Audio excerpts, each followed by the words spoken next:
But then again, I have my friend here. I mean, hey, look. Take German, something. Schleier thinks that his hand looks better than my face. Look at how handsome I am. Hello, my dear viewers and subscribers, hope the same ones. Please don't say you're not subscribers, because your rejection sounds like a Jerry Ho trumpet over my ear, prompting me not to retreat but to wake up and get down to business. Oh, I'm not the person who tells you, but our today hero is. Everyone knows him very well. So, we're about Michael Sylvester Gardenzio Stallone. That is the full name of this devout Catholic who is 5 feet 9 inches and 203 pounds. He was born July 6, 1946 in New York City in a family of a barber and a secular diva. Frank Stallone, despite his peaceful job, had a violent and even cruel temper, smoothed with the extravagance of his wife Jacqueline Leibovish, an astrologer, a circus actress, a social activist, and so on and so forth. By the way, parents gave Stallone good genes, which will be good enough for a long life. Sly's dad died at the age of 91, and his mother, who didn't change her last name, looks great, nevertheless she's 98, and not only because of the many plastic surgeries. However, the youth of the future star was not cloudless. When he was 15, the parents divorced and divided the children. Mother took Frank Jr. and Sylvester went to his father, but soon was forced to leave him because of hard quarrels with his ancestor. Jacqueline was not happy about the surprise, and soon Stallone moved to a boarding school for troubled teenagers where he spent a long time, and then he was sent to Switzerland to American college. This is the official version. In fact, the guy had to wait out the conscription. There was Vietnam War and the parents didn't want their blood to get into that grinder. There he found out that he was endowed with a dramatic gift and immediately returned to the United States. The guy was sure that the American film industry would be glad to embrace him, so he went to Miami and took the course of acting at the Miami University, simultaneously beating the thresholds of studios and trying on all sorts of roles. You, and they're gonna ruin us, and they're gonna ruin this union. Shut up! No one is gonna ruin the union. Unfortunately, no one explained to Sylvester that his handsome appearance is not quite enough to get a role. He had to have a small share of talent at least. Alas, the young man replaced it with impudence and pressure, not taking into account his birth trauma. Sly's facial nerve was partially paralyzed for life, so his acting future was in great question. Therefore, if you think this signature look and this cozy look are the fruit of long training, you're mistaken. It's only the dysfunctional muscle pump. Yet, by the early 1970s, New York had already known Sylvester Stallone as an exiting actor, from the word exit. He took on any role without thinking about the consequences, and soon his career got some scandalous performances, and The Party at Kitty and Studs, the same soft porn where Sly was starring first. Today, Stallone argues that he had no other choice. He was so poor that was ready to star even in pictures of such a kind. However, the producer earned on this innocent by today's standards film 100 times more, when many years later they knew that the naked handsome man in bed turned out the same Rocky Balboa and John Rambo. Do you know that this movie is Cocky and the Italian Stallion on DVD?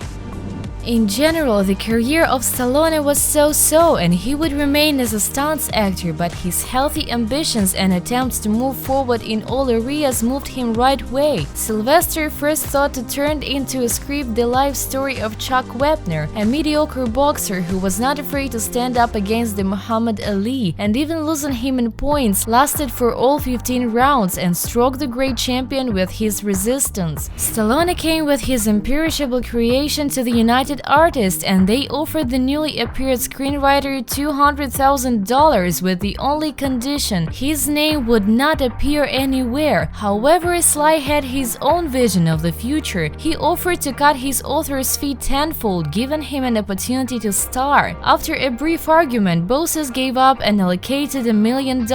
Rocky was made just in a month, but the million came into more than 100 times and confirmed that Stallone was right. This made Sly a star, famous and rich. For the first Rocky he got $25,000 and for the last, the 8th part of the franchise, his fee increased exactly 1,000 times. Then there were Rambo in several versions as well as Cobra, Tango and Cash, Over the Top, Judge Dredd and many other different movies. Now the list of pictures where Stallone participated has 50 lines. In addition, almost in every of them he was not only an actor, co-author in the script or in dialogues and even in commanding on the set. Naturally, such abundance couldn't but affect the level of Sly's welfare. According to his stocks reports, today he worth something about $400 million, and this is with his turbulent personal life pretty bettered his bank account and the bankruptcy of some of his business projects. However, now let's speak about his wives and children. Items of expenditure in this case is more important than income. For the first time, Stallone married in 1974, legally married Sasha Chuck and lived with her for 11 years. The result was 2 boys, Sage Moonlight, who unfortunately lived only 36 years and died in 2012 from heart disease, and Sergion, 3 years younger, who is still alive but staying in his own world of autism. Nevertheless, such a sad thing didn't influence on his further family life. Sylvester met Bridget Nielsen, an actress. She was a little older and 4 inches taller, and she was a girlfriend of Arnold Schwarzenegger.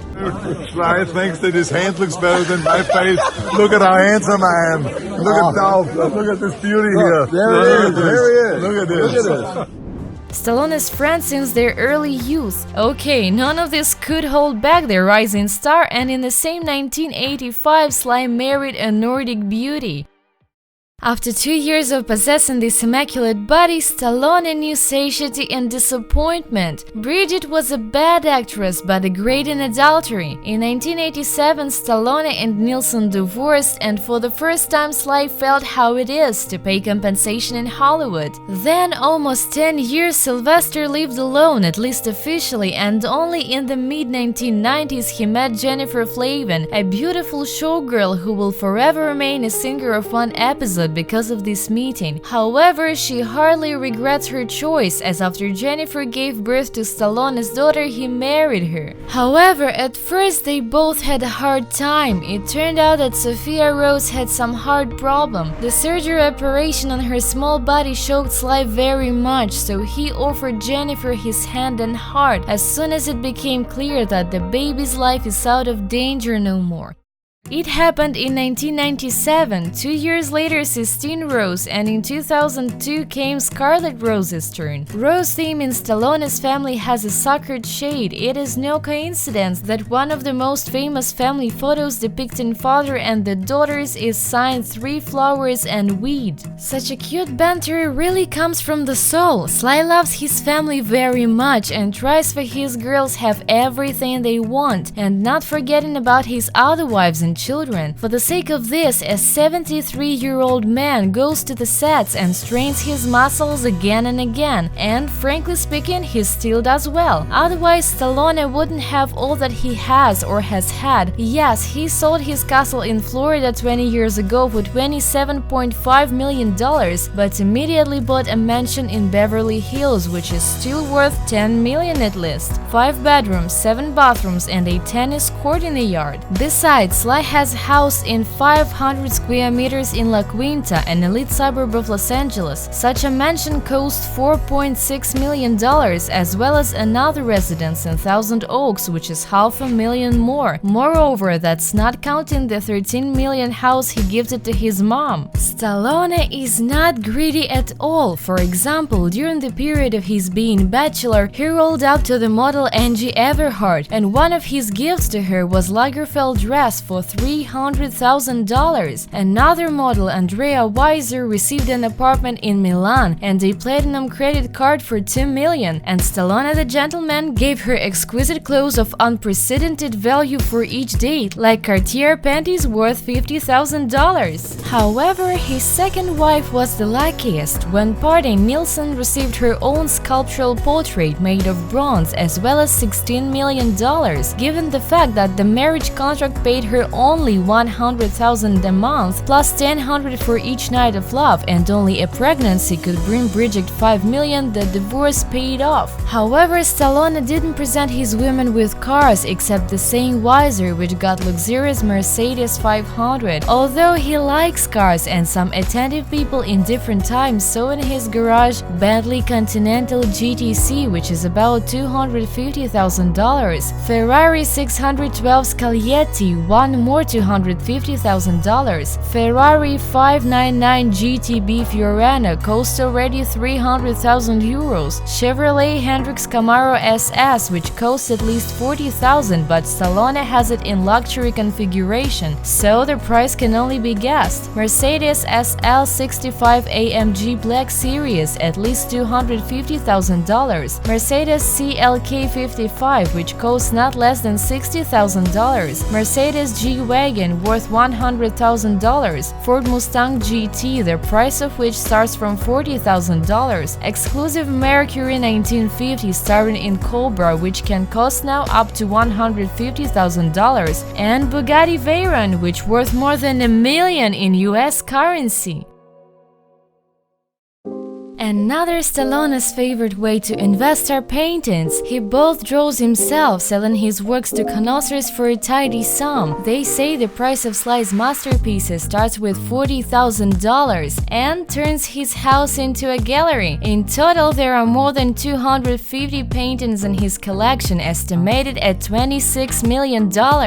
Where did he take such money? Let's paraphrase a famous saying, nothing special, just business. After his successful start, Stallone had extra money and in the early 1990s invested in the Hollywood planet as a partner of Demi Moore, Bruce Willis, and his friend Arnie, who incidentally have realized where the wind blows, and in 2000s got rid of this stake. As soon as the restaurant ceased to generate income, the company took up the gambling business, investing in a new hypothesis of the Hollywood planet, a casino and a hotel in Las Vegas. For a decade and a half, Stallone himself has been managing a personal project in Stone Company, which produces food and vitamins for bodybuilding. In addition, Sly is a publisher of the eponymous magazine, which he edits himself, and a writer. He writes books both solo and co-authored. In general, this man is clearly on the wave and is smart in business. Otherwise, Trump would not have offered him to head the USA National Fund of the Arts. However, Stallone refused politely, saying that he would like to work in his usual direction of war veterans' social rehabilitation. However, the fact is, and the proposal was. At the same time, the president was not confused by the fact that Stallone is the leader in Golden Raspberries for bad acting in movies. He won 10 of them and was nominated with it for more than 30 times. Also, he was recognized as the worst actor of the 1980s and of the 20th century. Most of all, Sly appreciates his Restored Reputation award he got in 2016. In addition, he sincerely loves his family and friends, helps them, trying at every opportunity to show them in his projects, and believes in God.